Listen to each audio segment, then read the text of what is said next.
매주 수요일에는 기자들의 눈으로 정치권 상황을 살펴보는 시간이 있습니다. 제가 가장 좋아하는 코너입니다. 오늘도 어김없이 경향신문 구교영 기자 그리고 시사인의 김은지 기자 두 분 나오셨습니다. 어서 오십시오. 안녕하세요. 네, 가장 좋아하는 코너. 가장 좋아하는 가장 마음이 편안한 코너. 그리고 어제 제가 그 경향신문 가지 않았습니까? 조유정 PD님께서 매번 이 모니터를 하신대요. 이유는 구교영 기자 때문에. 구 기자님에 대한 애정이 어마어마하신 것 같은데요. 아이폰 이렇게 해처럼 해놓은 것도 너무 예쁘더라고요. 저희도 부탁드립니다. 진행자에 대한 애정. 그러니까요. 얼굴만 바꾸면 됩니다. 거기다 로고에서. 훌륭하다. 자, 요새는 기자들이 너무 바쁠 것 같아요. 취재할 것도 너무 많고 사건도 너무 많이 터져가지고 역시나 명태균, 강혜경 그러니까요. 이 이슈부터 이제 얘기를 좀 해봐야 될 것 같은데요. 중요한 포인트는 국감 후폭풍이 좀채 사그라들지 않고 있다라는 점인 것 같고 어제 연달아서 명태균 씨가 또 잇따라서 두 개의 또 메시지를 공개하지 않았습니까? 이제 그 내용을 보면 이거 만만치 않다라는 생각이 좀 듭니다. 전반적으로 구교영 기자 어떻게 보셨어요? 그러니까 일단은 지난 월요일에 있었던 국정감사에서 그 성과라고 한다면은 기본적으로 당사자성, 이 사건의 공천 개입 의혹에 당사자성 있는 사람들이 육성이 나온 것이고 그 부분이 상당히 공천 개입 의혹을 뒷받침하는 증거들이 표출됐다 이렇게 보여지고요. 대표적으로는 김영선 전 의원이 강혜경 씨와의 통화 내용이죠. 뭐 지난해 5월 23일이라고 하던데 명태균 덕을 봤잖아. 덕을 봐서 국회의원이 됐기 때문에 내가 사실은 도의적인 책임을 지고 내가 감당할 수 있는 것은 감당하려고 한다. 이런 육성이 나온 거고요. 그리고 또 다른 당사자인 명태균 씨 같은 경우에도 똑같이 강혜경 씨와의 통화입니다. 지난해 12월 3일인데 명태균 때문에 김건희 여사가 선생님 그거 하라고 줬는데 결국 그 얘기는 공천 개입을 암시하는 대목 아닙니까? 그렇기 때문에 기본적으로 당사자성이 있는 상당수의 요인들이 이런 진술을 녹취를 통해 등장했다는 것만으로도 굉장히 의미가 있다고 생각이 됩니다.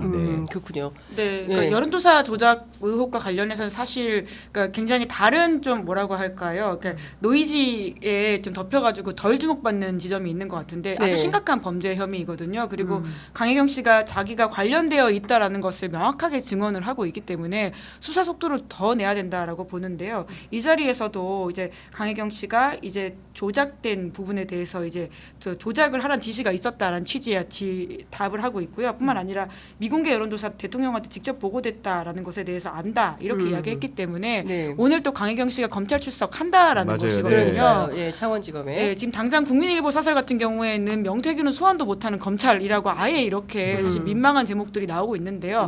못하는 건지 안 하는 건지 좀 속도를 내야 된다 이런 이야기를 다시금 강조하고 싶습니다. 그러니까 명태균 씨도 지금 주장하고 요구하는 것이 자꾸 날더러 국감에 나오라고 하는데 국감에 나가서 증언할 것이 아니라 나를 검찰이 불러라.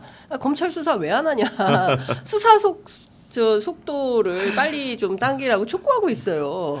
근데 다른 의미로 얘기한다면 그만큼 명태균 씨와 관련된 혐의들이 하나하나 늘어나고 있다는 생각은 듭니다. 심지어는 급기야 명태균 리스트라고 해서 강혜경 씨가 법률 대리인을 통해서 공개한 명단까지 나왔는데 거기에 언급된 정치인들 수가 무려 20명이 넘습니다. 그런 상황이기 때문에 굉장히 검찰이 사실 확인을 해야 될 부분도 나날이 늘어나고 있다는 것이고 아까 김은지 기자가 얘기한 대로 기본적으로 대선 정치자금법 위반 소지라는 것은 무상으로 여론조사를 해서 제공했냐가 관건인 것인데 이 역시도 상당 부분 녹취를 통해서 구증이 되는 상황입니다. 그 당시에 그런 김영선 전 의원의 회계 책임자로도 활약했고 미래한국연구소에서 근무했던 강혜경 씨가 대통령 선거할 때 우리가 자체 조사를 엄청 많이 했고 본부장 명태균 씨를 일컫는 거죠.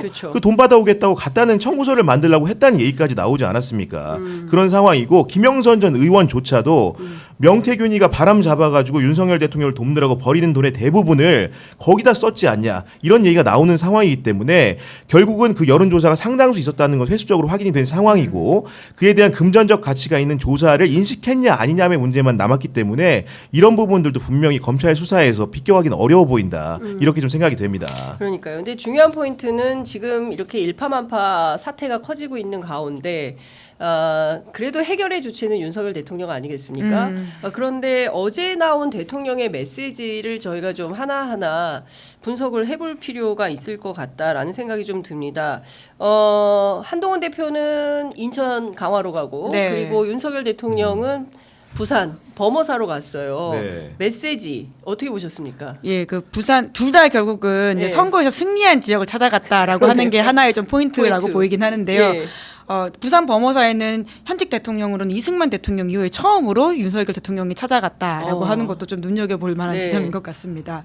근데 특히나 이제 윤 대통령은 본인의 기조를 변경할 생각이 없다라고 하는 것을 끊임없이 보여주고 있는데요.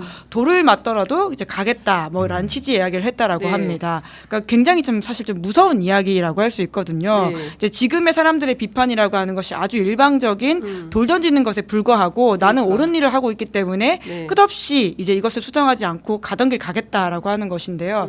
제가 딱 그 메시지를 보자마자 들었던 생각은 뭐냐면 이제 국정은 구수가 아니다라고 하는 생각이었는데요. 그러니까 대통령의 어떤 일관된 고집스러운 모습들이라고 하는 것이 네. 삶의 커리어 그리고는 어떤 영역을 통해 가지고 보여주는 것들이 꽤 있거든요. 그러니까 구수를 한다라고 하는 것이 보여주는 대통령의 뭐라고 할까요? 좀 좋게 말하면 일관되고 뭐 자기를 지키는 모습들인 것이고요. 나쁘게 보면 고집불통, 남의 말을 듣지 않는다라고 하는 것입니다.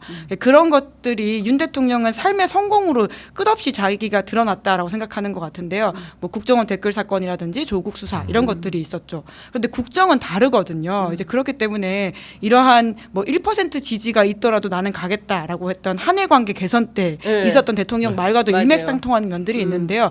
민주주의는 그런 게 아닙니다. 다수가 비판하고 수정하라고 요구하면 자기를 되돌아봐야 되는 것인데요. 그럴 의지나 생각이 없다는 걸 보여주고 있는 네. 것이죠. 그리고 좀 보태서 말씀드리면은 돌을 던져도 맞고 가겠다 그랬잖아요.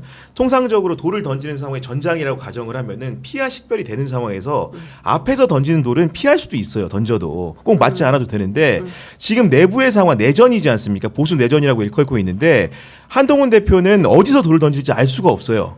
예를 들면 앞을 보고 정면을 응시하고 있는데 뒤통수에 돌을 맞으면은 굉장히 큰 파괴력이 있고 영향이 큰 거거든요. 그런 내전 상황이라는 점을 윤석열 대통령이 인식을 아직도 크게 못하고 있는 것 같다. 한동훈 대표에 대해서도 회담에서 보여줬지만 여러 가지 무시 전략을 사용함으로 해서 그 여파가 크지 않을 거라고 생각하는데 그 여파는 생각보다도 강력할 수 있다 이런 생각이 듭니다. 네. 게다가 특검법 통과되면 어쩔 수 없다 이런 식의 이야기를 그러니까 했잖아요. 저는 그게 굉장히 이제 그 동아일보 사설인가요? 네. 중앙일보 사설인가요? 오늘 막 여러 신문 사설 읽어가지고 네. 헷갈리는데 다들 비슷한 동아일보. 톤으로 격앙되어 있습니다. 그러니까요. 지금 보수 언론. 네, 보수 언론이 굉장히 화가 네. 많이 나 있어요. 그래서 지금 동아사설이네요.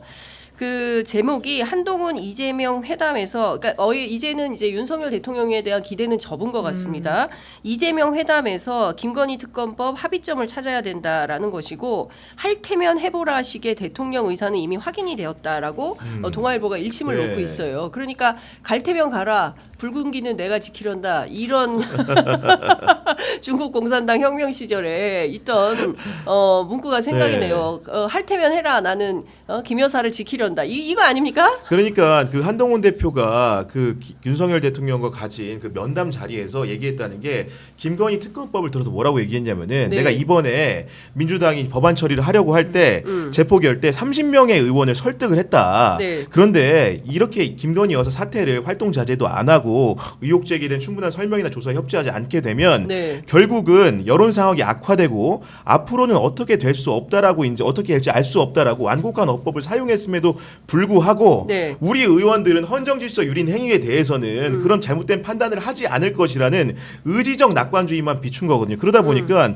결국 국민 여론이라는 것은 김건희 여사에 대해서 점점 더 악화의 일로를 겪고 있는데 보수 언론이 지켜보기에도 이 문제에 대한 해법 없이는 도저히 국정 정상화가 안 된단 말이에요. 그렇습니다. 근데 그럼에도 불구하고 한동훈 대표의 완곡한 제안까지도 거절했다는 점에서 결국은 여야 간의 국회에서 특검법에 대한 모종의 합의 이런 가능성도 열리게 된 것 같습니다. 그렇습니다. 네.